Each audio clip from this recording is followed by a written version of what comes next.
Puji Tuhan, selamat malam Bapak Ibu Saudara yang dikasihi Tuhan. Kembali malam hari ini kita akan datang kepada Tuhan. Kita mau menyembah Dia. Haleluya. Terima kasih Tuhan. Kami bawa hati kami padamu Tuhan. Kami rindu merasakan hadirat-Mu malam hari ini Tuhan. Haleluya. Saat ku menyembah-Mu, Roh-Mu bekerja. Saat ku memuji-Mu, Kau bertata di atas pujian. Saat ku menyembah-Mu, Roh-Mu bekerja. Saat ku memuji-Mu, Kau bertata di atas pujian. Ku angkat hatiku,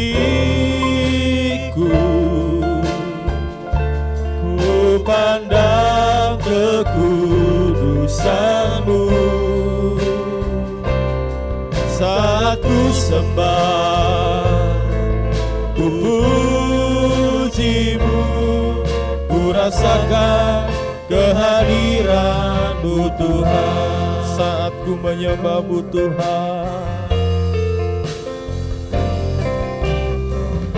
saat ku menyembah-Mu, Roh-Mu bekerja.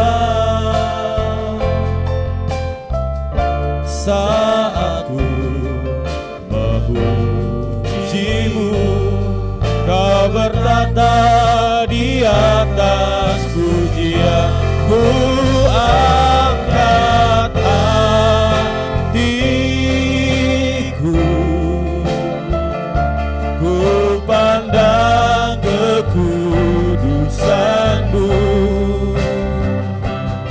Saat ku sembah, ku puji-Mu, ku rasakan kehadiran-Mu Tuhan. Ku angkat hatiku, ku pandang kekudusan-Mu. Saat ku sembah, saat ku sembah, ku puji-Mu, ku rasakan kehadiran. Ku angkat hatiku, haleluya.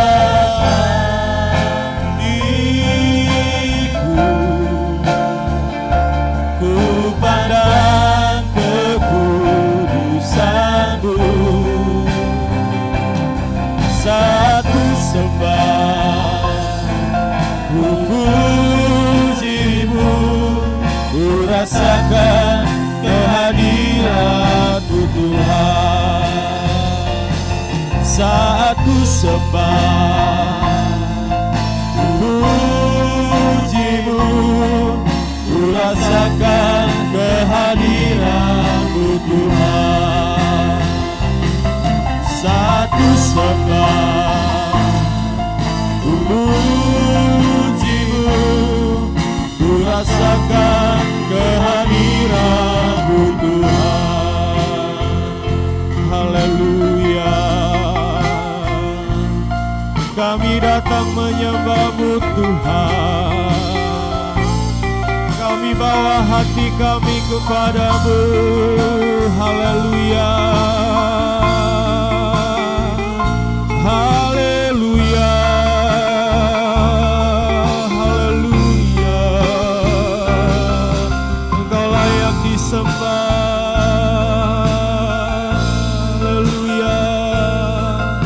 Yesus,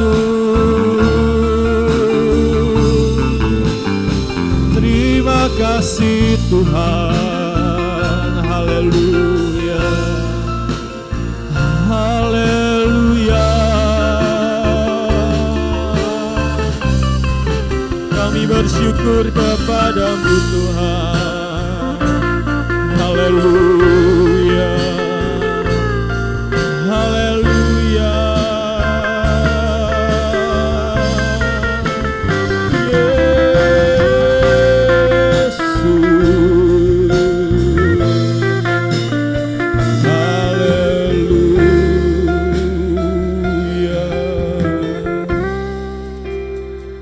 Terima kasih Tuhan buat malam hari ini, buat anugerah Tuhan dalam hidup kami, buat kebaikan Tuhan dalam hidup kami. Malam hari ini Tuhan, kami mau memuji Tuhan, kami mau meninggikan Engkau, sebab Engkau Allah yang besar dalam hidup kami Bapa.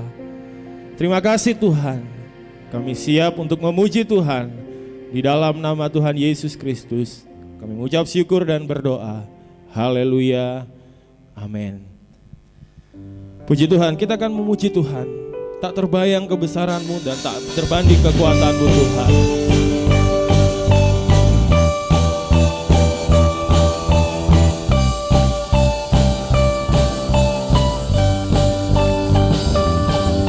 Tak terbayang kebesaran-Mu dan tak terbanding kekuatan-Mu Tuhan.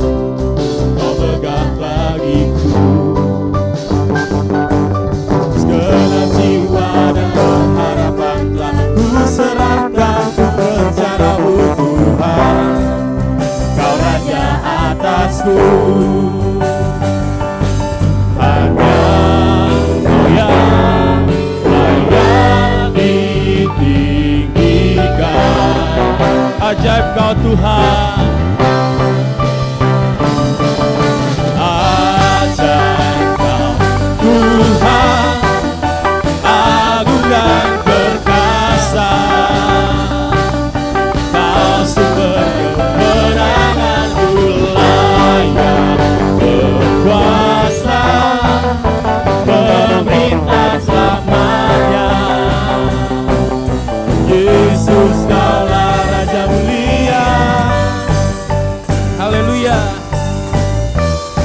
Tak terbayang kebesaran-Mu Tuhan.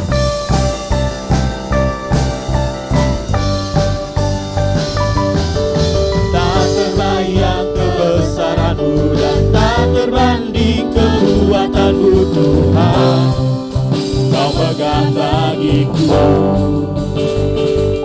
segala jiwa dan pengharapan telah ku serahkan untuk rencana-Mu Tuhan.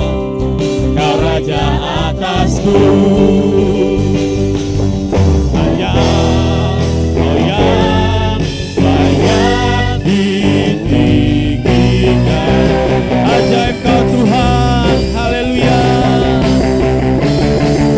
Ajaib Kau Tuhan, agung dan perkasa.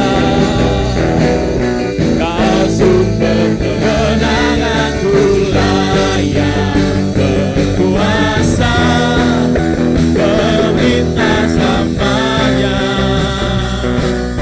Yesus Kaulah Raja mulia.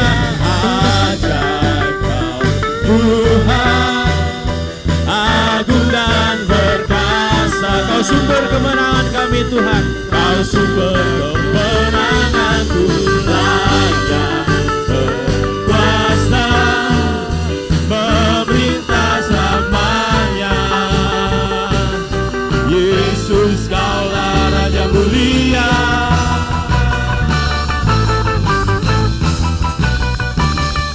Kaulah Raja, Allah perkasa, surga bumi pun menyembah.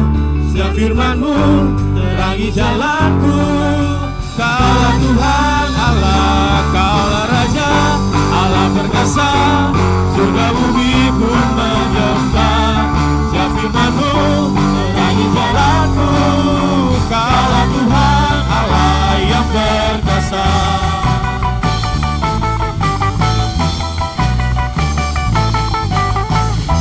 Bukan dengan kuat gagahku,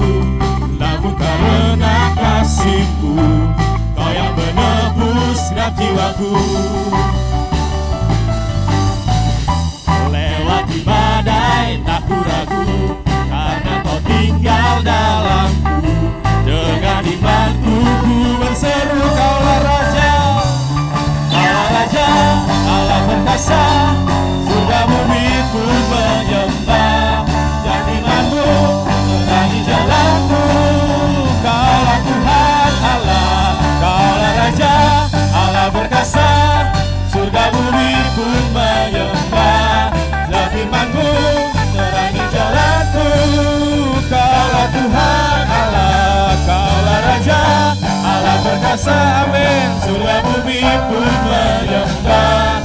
Dan firman-Mu terangi jalanku, kaulah Tuhan Allah, kaulah Tuhan Allah, Allah perkasa, surga bumi pun menyembah. Dan firman-Mu terangi jalanku, kaulah Tuhan Allah yang perkasa.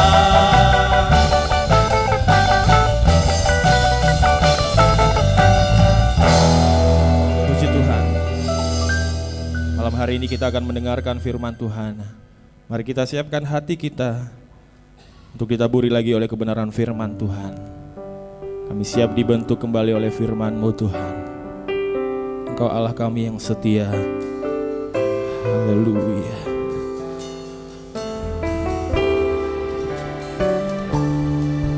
Tuhan, Kau sempurna dalam rencana-Mu dan karya-Mu. Ku serahkan hidupku, murnikan dengan Roh-Mu. Tuhan, Kau sempurna. Tuhan, Kau sempurna dalam rencana-Mu dan karya-Mu Tuhan. dalam rencana Haleluya. dan karya-Mu. Ku serahkan hidupku, murnikan dengan Roh-Mu. Hidupku menggenapi firman-Mu. Tanda mujizat sertai tiap langkahku. Kau bersamaku di dalamku, jadi bukti kebesaran-Mu. Haleluya.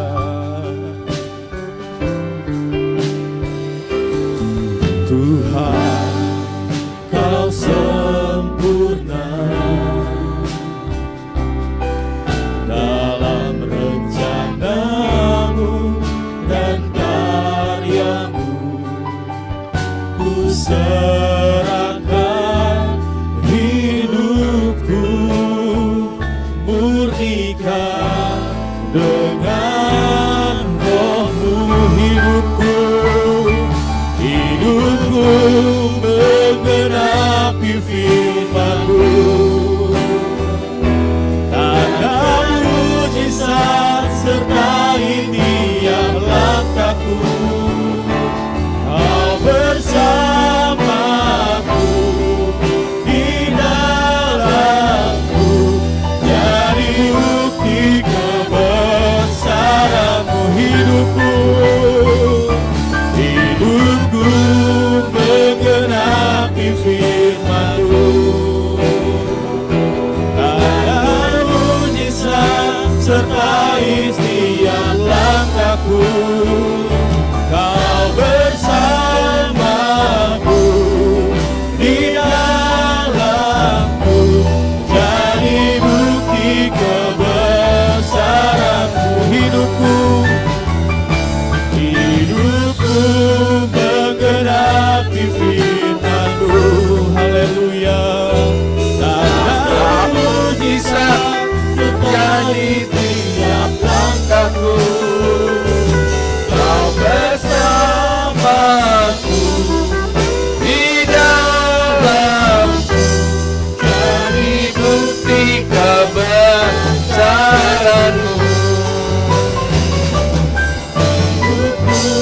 menggenapi firman-Mu. Amin. Tanda mujizat sertai tiap langkahku, bersamaku di dalamku, jadi bukti kebesaran-Mu. Hidupku jadi menggenapi firman-Mu. Amin. Dan mujizat sertai tiap langkahku, bersamaku di dalamku, jadi bukti kebesaran-Mu. Mari kita angkat kedua tangan kita, jangan biarkan mulut kita diam. Ini saat yang tepat kita bersyukur, kita memuji. Haleluya, haleluya, haleluya.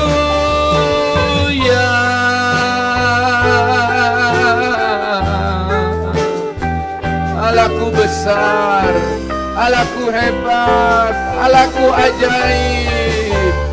Yesusku Tuhan yang ajaib, Yesusku Tuhan yang layak dipuji. Haleluya, haleluya,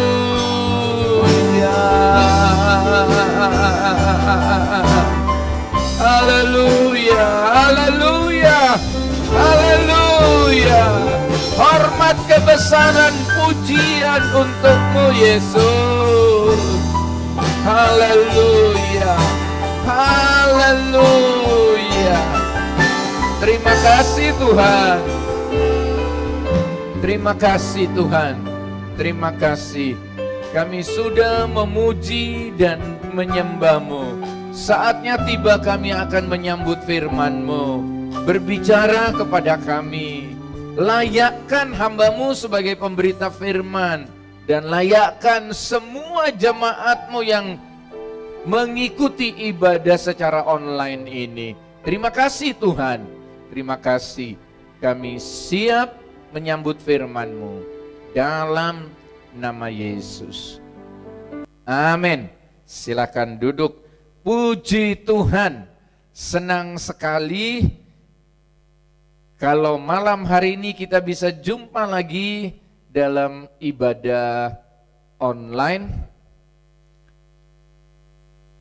Kalau kita perhatikan, sekarang Indonesia sedang bergerak ke arah new normal. Jadi kita sedang mengarah kepada keadaan normal baru. Jadi kita memiliki kebiasaan atau rutinitas yang berbeda, ya. Tapi lebih dari itu sebenarnya di saat-saat yang seperti ini harusnya kita menjadi orang Kristen yang bijaksana, yang bisa mengikuti zaman, yang bisa beradaptasi, yang bisa update hidupnya.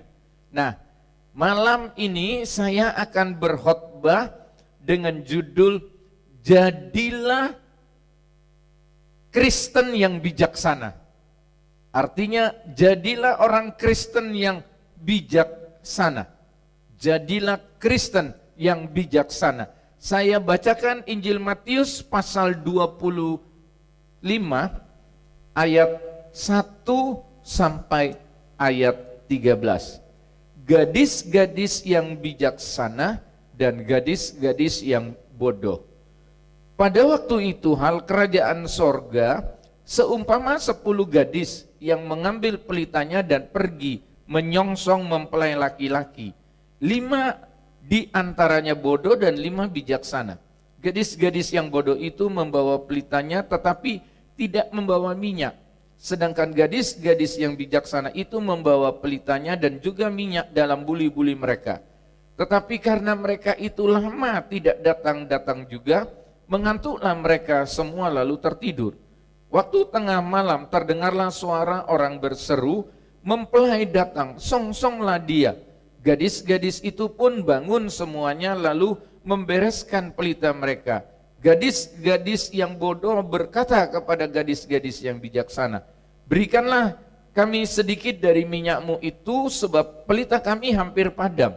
Tetapi jawab gadis-gadis yang bijaksana itu, tidak, nanti tidak cukup untuk kami dan untuk kamu. Lebih baik kamu pergi kepada penjual minyak dan beli di situ. Akan tetapi waktu mereka sedang pergi untuk membelinya, datanglah mempelai itu dan mereka yang telah siap sedia masuk bersama-sama dengan dia ke ruang perjamuan kawin, lalu pintu ditutup. Kemudian datang juga gadis-gadis yang lain itu dan berkata, Tuhan, Tuhan, bukakanlah kami pintu. Tetapi ia menjawab, aku berkata kepadamu, sesungguhnya aku tidak mengenal kamu. Karena itu berjaga-jagalah, sebab kamu tidak tahu akan hari maupun saatnya. Puji Tuhan. Jadilah Kristen yang bijaksana. Kita baca di sini 10 gadis sedang menantikan mempelai laki-laki sorga. Tetapi kita baca yang 5 bodoh. Sebab apa? Kurang minyak. Jadi ketika mempelai itu datang, yang bodoh tidak dapat menyambutnya. Sebab yang bodoh hanya membawa lampu saja. Artinya lampunya itu padam sebab tidak memiliki minyak. Nah, kalau saudara perhatikan, tetapi yang 5 gadis yang lain yang bijaksana, dia membawa lampu dan persediaan minyak yang cukup. Ya. Nah, kalau saudara perhatikan ketika mempelai laki-laki itu datang, 5 gadis yang bijaksana ini dapat menyambutnya. Nah, perjalanan kekristenan kita itu bukan berakhir di kaya, di sukses karir, atau rumah tangga bahagia. Tetapi kekristenan kita itu endingnya harus berhasil sampai masuk surga. Nah, kalau begitu ada kelompok Kristen yang gagal, ada kelompok Kristen yang lain yang berhasil. Tentu kita ingin menjadi orang Kristen yang berhasil sampai ke surga. Yesus pernah berkata, apa untungnya engkau memperoleh isi dunia ini, tapi jiwamu binasa. Apa artinya engkau kaya? Apa artinya engkau sukses dalam semua bidang, tapi engkau tidak masuk surga? Oke, sekarang saya akan mulai dengan yang pertama. Ciri-ciri kekristenan yang bodoh. Supaya kita bisa mengerti tentang yang bijaksana, kita belajar dulu tentang yang bodoh. Yang pertama, saya bacakan ayat Matius pasal 25 tadi. Ciri-ciri kekristenan yang bodoh, yang tidak bisa berakhir sampai di sorga. Pertama, merasa sudah cukup, merasa tidak perlu minyak lagi. Nah, sikap dan perasaan seperti ini sangat berbahaya. Merasa sudah cukup ke gereja, merasa sudah cukup nyumbang gereja, merasa sudah cukup bayar perpuluhan, merasa sudah cukup berdoa di rumah. Saya bacakan Matius pasal 19, Matius pasal 19, kalau saudara perhatikan ayat 16 sampai 26 saya enggak baca. Tapi saudara bisa catat di rumah Matius 19, 16 sampai 26. Ada pemuda yang kaya. Kaya. Ini artinya dia sudah punya potensi, sudah hebat. Bahkan dia bertanya, apa yang harus saya lakukan Yesus supaya saya berhasil jadi pengikut Yesus? Tapi Yesus katakan, pulanglah, jual hartamu. Setelah itu datang kemari, ikut aku. Tetapi pemuda kaya ini tidak kembali lagi. Sebab pemuda kaya ini dia merasa sudah cukup. Dia sudah beramal, dia sudah melakukan banyak hal. Tapi kalau kita perhatikan dalam ayat tadi, Yesus katakan, jual hartamu. Setelah itu ikut aku. Tapi pemuda ini tak mampu melakukan hal itu. Jadi kita melihat di sini sikap merasa sudah cukup, tidak perlu minyak lagi, tidak perlu bertambah-tambah di dalam Tuhan, tidak perlu bertumbuh. Alkitab juga katakan jalan orang benar itu bagaikan terang, makin lama makin terang. Kekristenan itu harus dinamis, kekristenan itu harus progresif, kekristenan itu harus bertumbuh. Dan yang kedua, kelemahan atau ciri-ciri kekristenan yang bodoh, meremehkan minyak, meremehkan karya Roh Kudus. Saya bacakan Yohanes pasal 14, Injil Yohanes pasal 14 ayat 26, 14 ayat 26. Tetapi penghibur, yaitu Roh Kudus, yang akan diutus oleh Bapa dalam namaku, dialah yang akan mengajarkan segala sesuatu kepadamu, dan akan mengingatkan kamu akan semua yang telah kukatakan kepadamu. Jadi pekerjaan Roh Kudus itu adalah mengajarkan segala sesuatu.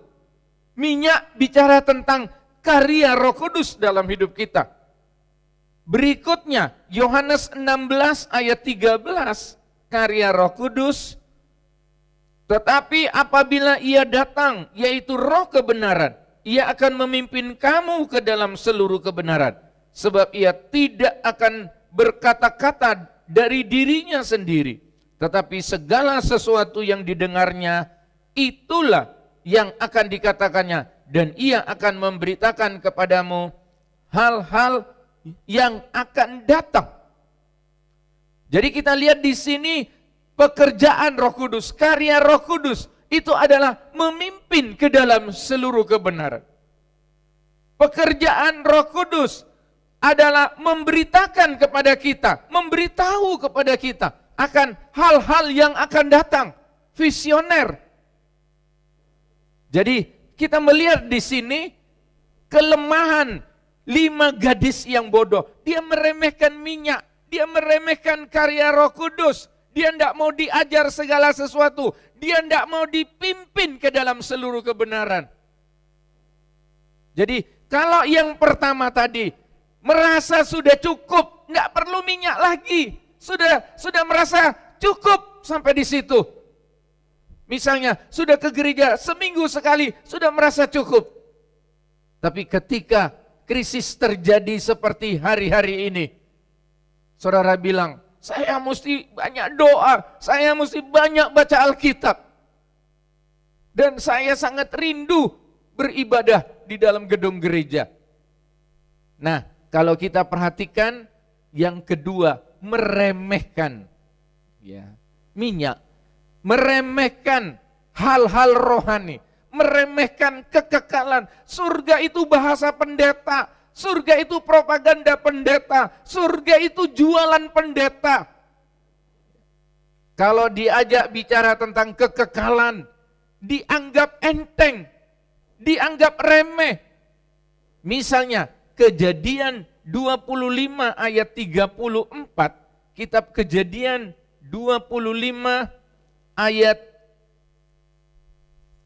34 saya bacakan. Lalu Yakub memberikan roti dan masakan kacang merah itu kepada Esau. Ia makan dan minum, lalu berdiri dan pergi. Demikianlah Esau memandang ringan hak kesulungan itu. Esau atau Esaf seharusnya dia menerima hak kesulungan. Seharusnya dia menerima berkat khusus. Tapi sebab meremehkannya, akhirnya hak kesulungan itu diambil atau diterima oleh Yakub. Meremehkan hal-hal yang rohani. Kesalahan atau ciri-ciri kekristenan yang bodoh. Ketiga adalah meninggalkan tempat. Jadi tadinya dua kelompok ini, 5 gadis bijaksana, 5 gadis yang bodoh, sama-sama menunggu. Sebab yang bodoh kehabisan minyak, dia tinggalkan tempat menunggunya itu, dia pergi cari minyak. Tapi ketika dia pergi cari minyak, mempelai laki-laki sorga datang, yang bodoh tertinggal, meninggalkan tempat. Kisah pasal 1, Kisah Rasul pasal 1, Yesus katakan tunggu di Yerusalem. Ya. Kisah Rasul pasal 1 ayat 4-5. Pada suatu hari ketika ia makan bersama-sama dengan mereka, ia melarang mereka meninggalkan Yerusalem dan menyuruh mereka tinggal di situ, menantikan janji Bapa. Yang demikian katanya, telah kamu dengar daripadaku, sebab Yohanes membaptis dengan air, tetapi tidak lama lagi kamu akan dibaptis dengan Roh Kudus. Yesus katakan, jangan tinggalkan Yerusalem. Ya. Jangan tinggalkan rumah damai, jangan tinggalkan persekutuan. Tapi mereka meninggalkan tempat, meninggalkan persekutuan. Alkitab juga mencatat seperti Thomas. Ketika Yesus bangkit dengan tubuh kebangkitan, Thomas tidak ada di tempat. Tapi setelah Yesus gaib, lenyap dalam tubuh kebangkitan itu, Thomas datang. Rasul-rasul katakan, "Mas, bodoh kamu, kita tadi sudah jumpa Yesus dalam tubuh kebangkitan." Thomas katakan, "Aku tidak percaya sebelum jariku ini dimasukkan ke lubang bekas paku di telapak tangan Yesus."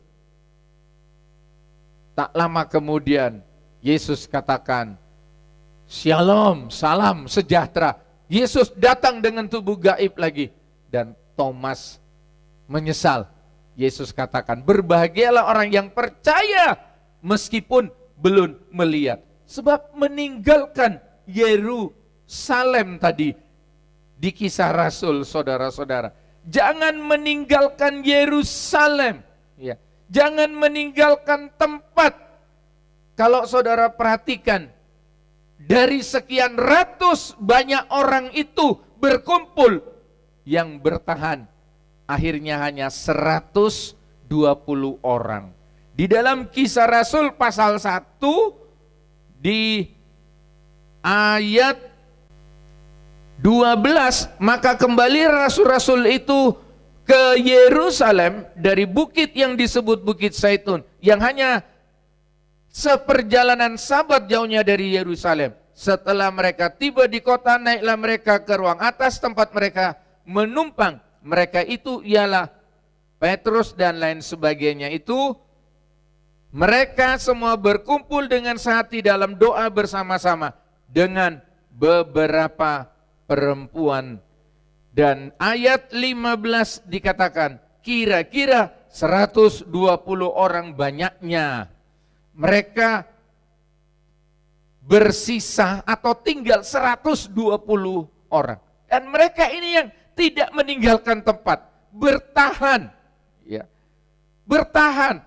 Nah, kalau saudara punya job di gereja, pelayanan, tugas, saudara belajar bertahan. Tuhan memang tempatkan saudara di situ. Kalau Tuhan beri karunia pelayanan, memberi, ya bersaksi, saudara bertahan di situ. Tuhan punya rencana yang hebat dalam hidup saudara. Tapi 5 gadis yang bodoh, dia tinggalkan tempat. Nah, sekarang saya masuk ke bagian B atau yang kedua. Ciri-ciri kekristenan yang bijaksana. Yang pertama, kekristenan yang bijaksana itu selalu berpikir panjang. Selalu berpikir hidup sekarang dan yang akan datang. Buktinya, 5 yang bijaksana ini, dia siapkan minyak sebanyak-banyaknya. Sebab dia tahu yang ditunggu ini sampai kapan. Tapi agar jangan sampai kehabisan minyak, 5 gadis yang bijaksana, dia punya stok minyak yang cukup. Sampai mempelai laki-laki sorga, Yesus Kristus yang ditunggu-tunggu itu datang. 5 yang bijaksana ini tidak kehabisan minyak. Saya bacakan Efesus 5 ayat 18. Efesus pasal 5 ayat 18, firman Allah berkata demikian. Dan janganlah kamu mabuk oleh anggur, karena anggur menimbulkan hawa nafsu. Tetapi hendaklah kamu penuh dengan roh. Hendaklah kamu penuh dengan roh. Bukan hendaklah kamu sekedar penuh, hendaklah kamu sekedar ada. Tapi hendaklah kamu penuh. Artinya, kalau sudah penuh dan selalu penuh, kapan Yesus datang kedua kalinya, kita siap menyambutnya. Saya bacakan 2 Korintus pasal 1, 2 Korintus pasal 1 ayat 21. 2 Korintus pasal 1 ayat 21. Sebab dia yang telah meneguhkan kami bersama-sama dengan kamu di dalam Kristus adalah Allah yang telah mengurapi, ayat 22, memeteraikan tanda miliknya atas kita dan yang memberikan Roh Kudus di dalam hati kita sebagai jaminan dari semua yang telah disediakan untuk kita. Ciri-ciri kekristenan yang bijaksana. Dia selalu berpikir panjang. Dia selalu berpikir jauh. Dia selalu berpikir hidup sekarang dan hidup yang akan datang. Jadi itu cara berpikir orang Kristen yang bijaksana. Kalau saudara mendapat kesempatan, kepuasan yang bersifat sesaat, ingat, perjalananmu itu masih panjang. Kalau saudara sebagai pejabat, agar saudara bisa finishing well, happy ending, berakhir dengan jabatan yang strategis. Ketika saudara naik peringkat, step by step, tahap demi tahap, saudara harus berpikir jauh. Jangan hanya mau cepat-cepat kaya. Jangan hanya mau senang sesaat.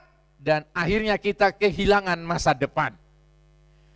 Jadi itulah ciri yang pertama. Nah, ciri yang kedua, ya, siap bersusah-susah. Siap berlelah-lelah.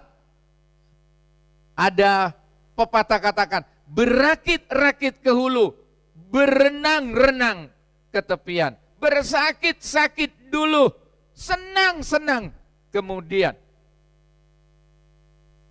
5 gadis yang bijaksana ini, dia harus persiapan minyak sebanyak-banyaknya. Mungkin yang bodoh katakan, buat apa sebanyak itu minyak? Buat apa kamu capek-capek mengumpulkan minyak sebanyak-banyaknya? Tapi saudara-saudara, kalau saudara perhatikan, justru yang bijaksana ini yang untung. Saya andaikan Atau saya kasih perumpamaan. Ada dua orang, A dan B, sama-sama diberi tugas memikul kayu salib ke satu tempat dengan janji, kalau kamu bisa mencapai garis akhir, kamu akan dapat pahala atau hadiah. Nah, saudara-saudara, yang A dan B sama-sama jalan, tapi di tengah jalan, yang A ini merasa pikulan salib itu terlalu berat. Dia pinjam gergaji di rumah orang, dia potong kayu itu sedikit, dia pikir lebih ringan. Dan dia jalan mendahului yang B. Yang B terseok-seok tapi dia bertahan. Dia pikul kayu itu terus. Dan akhirnya yang B ini merasa keenakan pikul kayu lebih ringan. Dia pinjam gergaji lagi, dia potong lagi. Dia pikir, aku lebih cepat. Ternyata jarak si A dan B makin jauh. Dan akhirnya si A ini nyampe duluan di tujuan akhir. Si A bilang, hore, aku menang, aku yang dapat hadiah. Dan akhirnya juga B nyampe. Setelah dua-duanya sama-sama nyampe di depan sungai itu, ambillah hadiah kemenanganmu di balik sungai ini. Dan ada suara dari balik itu katakan, pakai salibmu sebagai jembatan. Ternyata yang A salibnya sudah dipotong-potong, tidak bisa menyeberang. Tapi yang B salibnya itu pas dan dia bisa sampai ke seberang dan dia mendapat hadiah. Jadi yang kedua, kekristenan yang bijaksana itu adalah orang Kristen yang tangannya selalu berkarya. Siap bersusah-susah lebih dahulu, siap berlelah-lelah, siap capek lebih dahulu. Nggak mau hidup instan. Ini tipe orang Kristen yang proaktif. Bukan reaktif. Ada pepatah Cina kuno katakan begini, orang bodoh menunggu kesempatan. Tapi orang pinter menciptakan kesempatan. Tapi orang yang sukses memanfaatkan kesempatan. Puji Tuhan. Kita melihat berikutnya, yang ketiga, 5 gadis yang bijaksana ini, dia mempertahankan minyak. Dia mempertahankan minyak itu. Buktinya apa? 5 gadis yang bodoh katakan, tolong kami kehabisan minyak, lampu kami mau padam, kami minta minyakmu. Mungkin dengan jaminan, nanti kami ganti. Tapi yang 5 bijaksana ini, dia bertahan, dia pertahankan minyaknya. Dia tidak mau kasih kepada yang bodoh ini, dia pertahankan minyaknya. Nah, keselamatan di dalam Yesus Kristus itu dibayar dengan nyawa Yesus mati di kayu salib. Keselamatan adalah milik pribadi saya dan saudara. Jangan jual keselamatan, jangan jual Yesus hanya demi kekayaan atau hanya demi calon istri atau calon suami. Keselamatan itu adalah milik pribadi yang sifatnya pantang kompromi. Jangan jadi orang Kristen yang kompromi.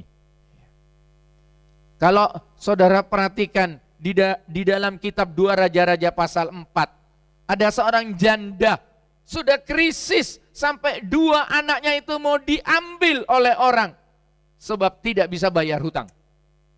Tapi puji Tuhan, janda ini masih punya persediaan minyak meskipun sedikit. Justru itu yang mendatangkan mujizat.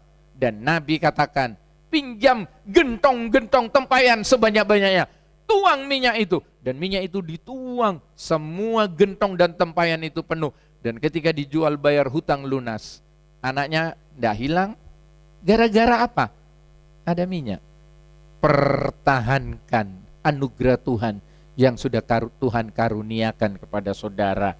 Jangan kompromi, jangan kong kali kong dengan dunia ini.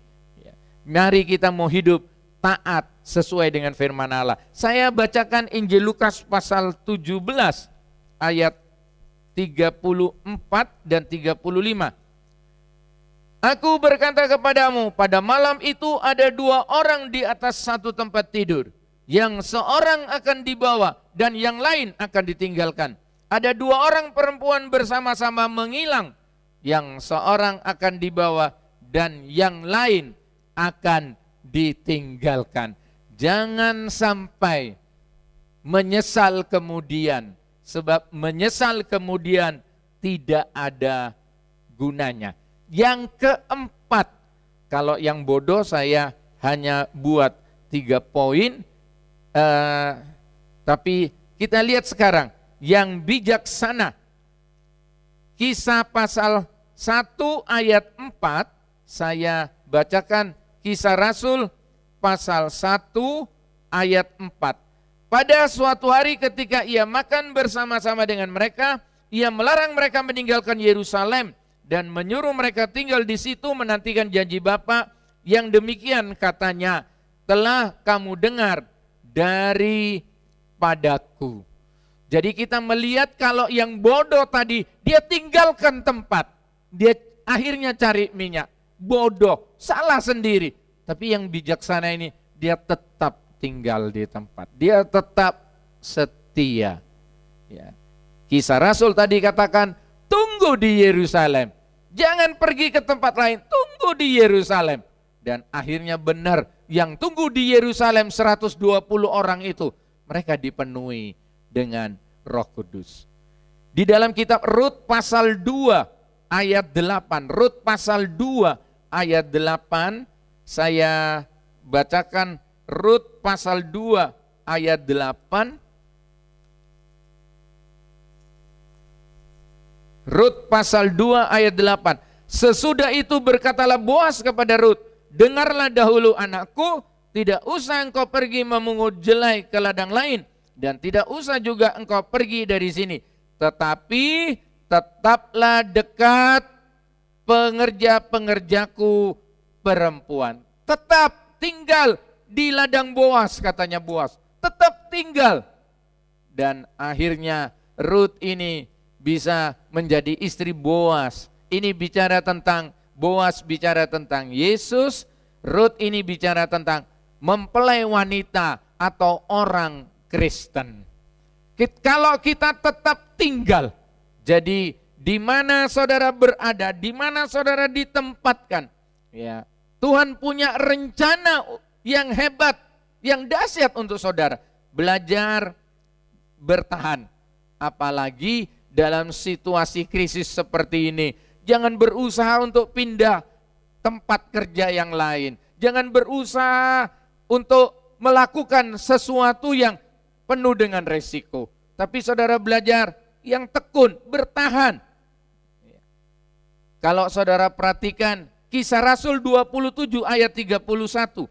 Kisah Rasul 27 ayat 31. 27 ayat 31 dikatakan begini. Karena itu Paulus berkata kepada perwira dan prajurit-prajuritnya, jika mereka tidak tinggal di kapal, kamu tidak akan selamat. Jadi waktu Paulus ditahan dan di kapal itu dengan banyak orang tahanan yang lain. Tapi Paulus sebagai hamba Tuhan bilang, siapa yang tidak tetap tinggal di kapal, di perahu, akan celaka. Nah, mari kita belajar bertahan, ya. Mari kita belajar tetap tinggal di boardnya Tuhan, ya. Jangan tinggalkan Tuhan. Apapun yang terjadi, mari kita terus bertahan. Nah, yang terakhir, kalau saudara perhatikan, yang kelima, 5 gadis yang bijaksana ini Matius 25 ayat 12. Matius 25 ayat 12 dikatakan demikian. 25 ayat 12. Tetapi ia menjawab, aku berkata kepadamu, sesungguhnya aku tidak mengenal kamu. Jadi kalau saudara perhatikan, 5 gadis yang bodoh ini setelah dia membeli minyak, dia cepat-cepat dia mau masuk ke pesta pernikahan mempelai itu. Tapi ditolak, ya, tidak bisa masuk. Dan kalau saudara perhatikan, dikatakan apa? Sebab kamu tidak dikenal. Ada ayat katakan, namamu tidak tertulis dalam buku kehidupan. Nah, kalau kita perhatikan di sini, berarti 5 perawan yang bijaksana itu dikenal Allah. Dia yang masuk. Nah, yang kelima, ayo kita tetap tinggal dekat dengan Tuhan. Kalau saudara pegang uang, pegang harta, pegang jabatan, pegang hobi, pegang apa saja, jangan terlalu erat memegangnya. Sebab sewaktu-waktu semua itu akan tinggalkan saudara. Dan kalau semua itu tinggalkan saudara, saudara tidak akan kecewa, saudara tidak akan stres. Tapi kalau Yesus, tangan Yesus, pegang kuat-kuat, pegang erat-erat. So dia yang menyelamatkan saudara. Dan dia tidak akan tinggalkan saudara. Dia yang akan membela saudara dan saya. Sebagai penutup atau konklusi, dengar saya, bedanya orang bodoh, bedanya 5 perawan yang bodoh, bedanya orang Kristen yang bodoh dengan orang Kristen yang bijaksana adalah minyak. Sekali lagi, yang membedakan mereka itu masalah minyak. Nah, pertanyaan saya, biar ini terus mengiang-ngiang dalam hidup saudara. Masih adakah minyak dalam kehidupan saudara hari-hari ini? Ketika kita diterpa krisis, masih adakah minyak dalam kehidupan saudara? Ketika kita menghadapi banyak masalah, masih adakah minyak dalam kehidupan kita? Mari kita nyanyi dan kita akan masuk di dalam doa. Engkaulah perisaiku.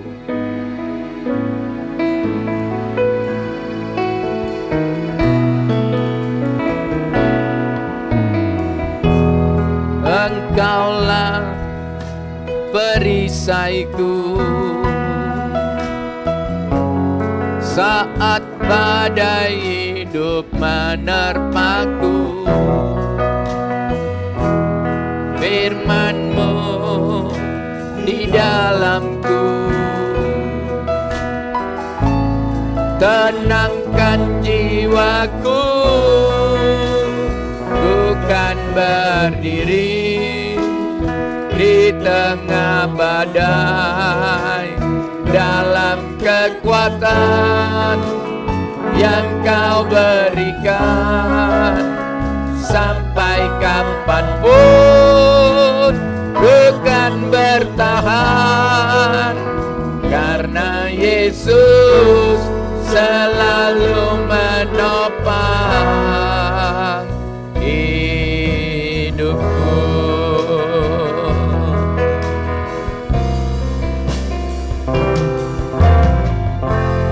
Engkaulah perisaiku, amin. Saat badai hidup menerpaku, firman-Mu di dalamku tenangkan jiwaku, bukan berdiri, amin, di tengah badai. Penuhi terus kami dengan Roh-Mu, pimpin terus kami dengan Roh-Mu, supaya kami tetap bertahan, amin. Bukan bertahan, karena Yesus selalu menopang hidupku. Katakan, Engkaulah perisaiku. Angkat tangan kanan saudara. Engkaulah perisaiku, amin. Saat badai hidup menerpaku, firman-Mu di dalamku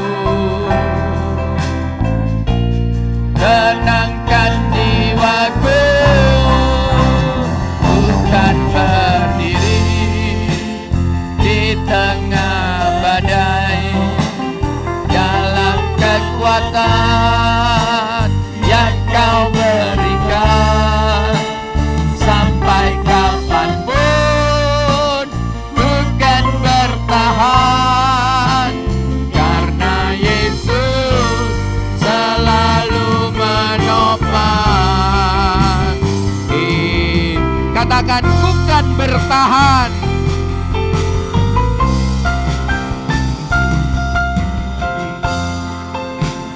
Di tengah badai, dalam kekuatan yang Kau berikan, sampai kapanpun bukan bertahan, karena Yesus selalu menopang. Ku kan bertahan, amin, haleluya. Dalam kekatan, dalam kekuatan yang Kau berikan, sampai kapanpun bukan bertahan, karena Yesus selalu menopang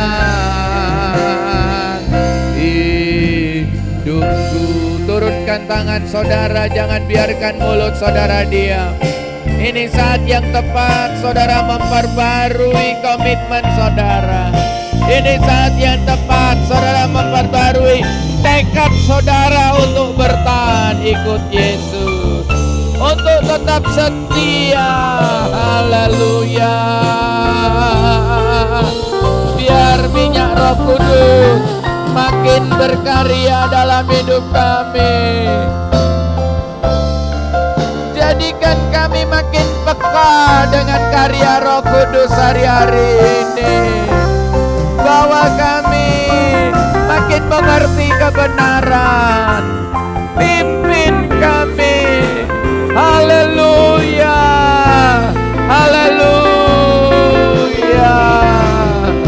Haleluya. Mari Roh Kudus pegang tangan kami.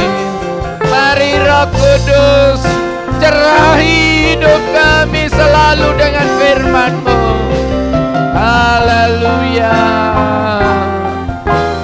Roh Kudus pimpin kami supaya kami makin mengerti kehendak Tuhan. Haleluya.